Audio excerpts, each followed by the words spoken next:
шараларына жеткізетіндер осыларды жаңағы балдарға астынан қабылдау әдістерін үйретеміз. Үстінен қабылдау әдістерін үйретіп, өзіміз тақырып ойын әдісін жақсартуда осы волейболды жаңартылған бағдарлама бойынша ашық сабақта өстіп білім алушыларға қорғаймыз. Бола ма? Болады ғой, өте жақсы. Осыны жас мамандарға нелерге осы бүгінгі сабақты көрсетіп, ашық сабақты солар ертең бәрі оқуға құдақасы бар неғысы бәрі оқу сабақты өте ашық сабақтар.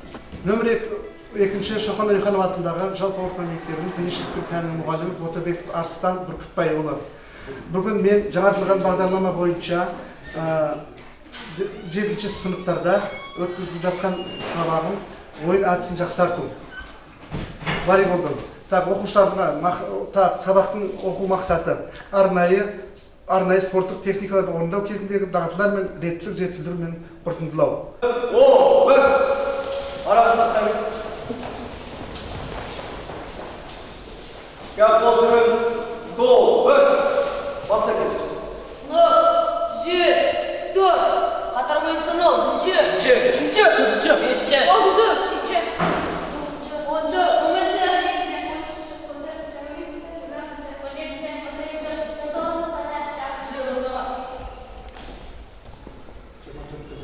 Жолдас мұғалім 7-ші сынып оқушылар дене шынықтыру сабағына дайындық. Жинау бойынша 24 қатарда тұрған 19 рақып тасып тұрған Досбаев Сәйіп. Саламатсыңдар ма? Сынып еркін.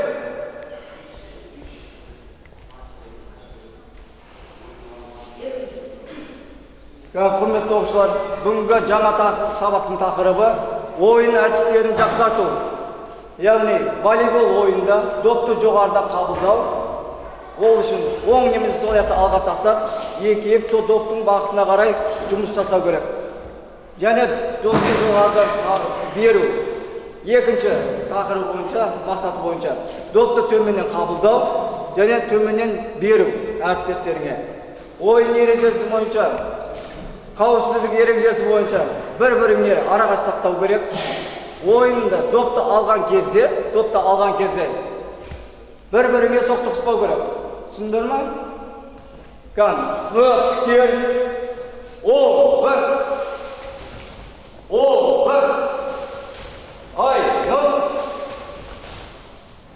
Сол еттен айналды. Сынып дене қыздыру жаттығуларын бастаймыз. Ең қол жоғары көтеремін. 10-1. Аяқ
Kara jolga beresiz.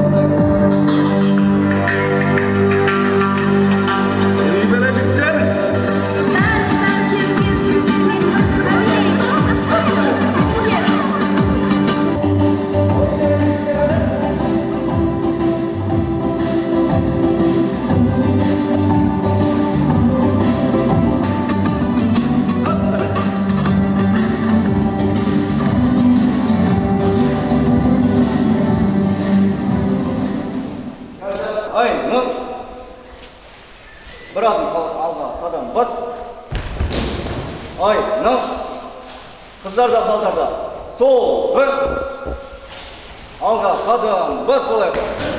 Sol ayak, sol ayak. Tel, yekle, üç. Bastır adamlar. Sol ayak, sol ayak. Tel, yekle, üç. Sıra, doksan, tel, yekle. Bomba. Tak. Оқу мақсатымызда кең ауқымда арнайы спорттық қимыл қозғалыс әрекеттерін дәлелдеуін бақылауды және үйлесімдікті дамытуға арналған қимыл қозғалыс дағдыларын жетілдіру. Біздің сабақтың тақырыбымыз допты жоғарыдан қабылдау әдістері, допты үстінен қабылдау әдістері, астынан және үстінен қабылдау әдістерін бүгін үйретеміз. Допты волейбол ойында допты жоғарыдан қабылдау әдісін үйренген кезде допты үстінен доптарымды бәрін қолдан бүйтесіздер, саусақтарын көтеріңдер бәрін. Саусақтарымды бәрін бүйтесіздер, саусақтарымды. Мына шекелерін алды да, былай доптың шекелерін алды бәрін. Так, доптың үстінен қабылдау әдістері шықты ма, аяқтарының бәрін жиырмасында шықты ғой. Так, енді ауыстырамыз. Так, енді допты астынан қабылдау әдісі кезінде бірінші біз қолымызды жаямыз, қолдан жайындар. Қосамыз.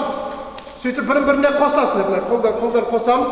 Сонымен қол түзу болады. Қол түзу. Түсіндер ме? Ана суреттегідей қол түзу, екеуі астынан допты қабылдайсыңдар. Түзу. Доп бір жерге түсу керек. Тура орталарына түсу керек. Түсінді ме? Допты түзу. Так, әдістерді үйреніп болғаннан кейін біз енді қазір негізгі бөліміне өтеміз. Негізгі бөлімде осы допты біз қалай қабылдау керек екендігін қазір орындайсыңдар. Түсінді ме? Так, сұрап тарқаймыз. Ойымызға тұрамыз.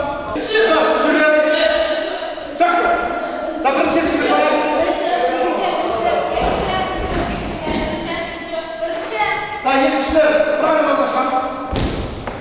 Так, бұл сабақтағы білесіздер, допты жоғарыдан қабылдап қазынаттың төрт көз. Міне хабар, жоғарыдан қалғандар қалай еру керекенін үйренеді ме? Одан кейін есіміз кеткен ауысамыз. Ауысамызда екінші топ ауысады. Түсінді ме? Топтық жұмысымыз. Топ бойынша өзіміз ауысасыздар. Түсінді ғой, так, анау біріншілер допталыңдар. Біріншілер допталамыз. Допты алыңдар ма? Так, мына қараңдар беріп. Доп берді, бір доптал. Бетсен.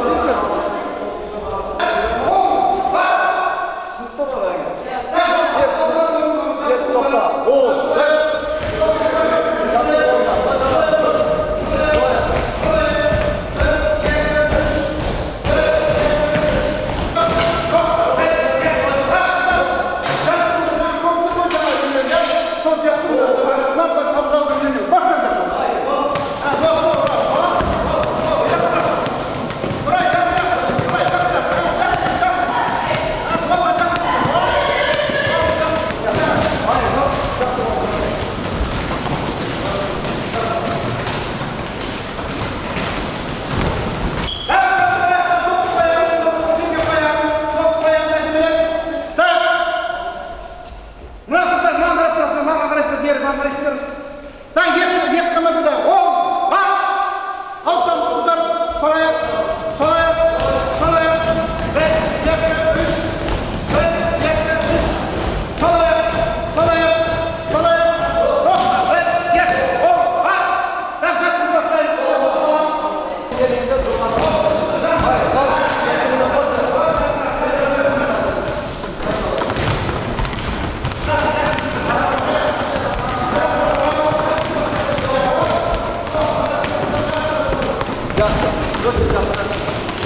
Жай көтеріп, жай.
Bugün oyun açısından öğrenemiz. Kalay oynağı керек, қорғану керек, қазір допты ұру керек, беру керек. Қазір осыларды қайтайын.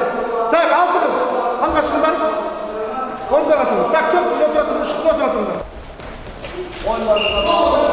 Oyunlarımıza devam. Kalanların oturduğunda çıksın, oturmalarlar.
Қалай еңбектерінде сыни тұрғыдан жазасыздар.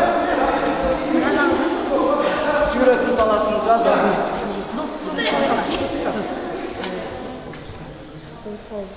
Көмектесіп, бір-біріме көмектесіп тұрыңдар. Малады жақсы. Адырап, маркерлер басыңызшы. Қалған бәрін алып. Қаншада ойнайды жазып қойды, қаншада ойнайды алып.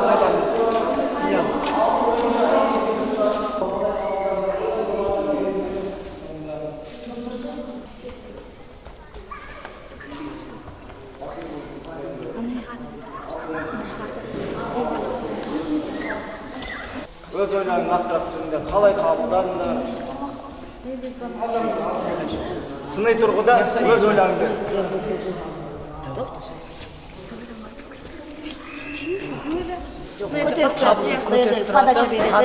Ол жазына ма? Қан берғанында бәрін. Қан берған. Өз ойларыңызды еркін ашып айтамыз. Бірінші, допты жоғарыдан беру. Кім айтады? Допты жоғарыдан беруде біз тепе-теңдікті және ұруды меңгердік. Біз оны жеңіл қабылдап, жеңіл беруді үйрендік. Біз допты жоғарыдан қабылдауда жалпы жаттығуды толық меңгердіңдер ме? жаттығуды толық меңгердік деп айта аламыз. Ол допты жоғарыдан қабылдау үшін оң немесе сол аяқты алға қойып, қойып еңкейіп ұрамыз. Тепеден доптың ұшу бағытына қарай тепеден икемделеміз. Икемделеміз. Жақсы ол жатыр. Екінші тақырыбы бойынша екінші. Допты төменнен қабылдау. Кім айтады? Бүгін біз волейбол сабағында төменнен алу және жоғарыдан алуды үйреттіңіз. Жоғарыдан алуды айтып өтті. Мен төменнен алуды ол қолымызды алып, алақан осылай алақан қойып, түзу бұл жерде біз допты алуды және допты беруді үйрендік. Бұл жерде допты ұрарда өзінің арақашықтықтарымен тепе-теңдік ұрамыз. Аяқталып қалды. Енді сендерге сұрақ. Волейбол ойынында неше ойыншы әр командада ойнайды? Кім? Саят. Әр командада 6 ойыншыдан ойнайды. Әр командада 6 ойыншы. Келесі сұрақ. Волейбол ойынның алаңы неше ені? Қаншадан қанша болады? 9 метр 18. 9'da 18 metr. Ya 9'da 18. Ең болған бәріне жақсы жауап беріп алсыңдар. Келешекте қандай спорт түрлерімен айналысқыларың келеді? Мысалы, бір волейбол, бәрі волейболмен? Баскетбол. Кім? Мысалы, Ұлағат. Мен өзім рукопашдан жақсы білесіз. Иә, жақсы. Саған қадыр. Өзім дзюдомен айналысам. Жақсы. Негізі волейбол ойыны оңай ма сендерге? Иә. Мына Қазақстанның атын шығару үшін